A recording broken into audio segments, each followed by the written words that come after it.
আমি বৰ্তমান ধুনীয়া প্ৰাকৃতিক দৃশ্যৰ মাজেৰে গৈ আছোঁ আৰু এয়া চাওক সকলোফালে ধুনীয়া প্ৰাকৃতিক দৃশ্য।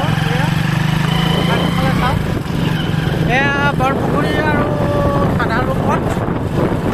বৰপুখুৰী সাধাৰু পথ, আমি বৰপুখুৰী সাধাৰু পথৰ এই ধুনীয়া ধুনীয়া লানি নানি গছ আছে। এই পথটো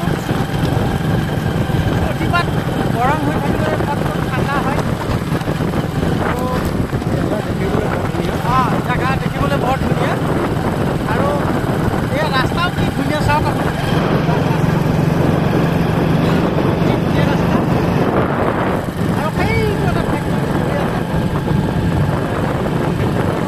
চাহ ফেক্টৰী আছে, সেইটো কাৰ ফেক্টৰী?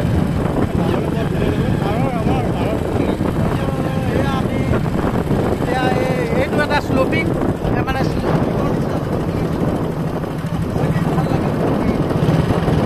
চাৰিওফালৰ পৰা ইয়াত মানুহ আহে চাবৰ কাৰণে। তাকে কি ধুনীয়া দৃশ্য। আৰু আমি এতিয়া এইখিনিতে ৰখিম। আমি এতিয়া চাৰিওফালে দৃশ্যবিলাক ধুনীয়া, আমি ইয়াতে ৰাখিম আৰু আমি সোমাই যাম এতিয়া চাৰিওফালে দৃশ্যৰ মাজেৰে।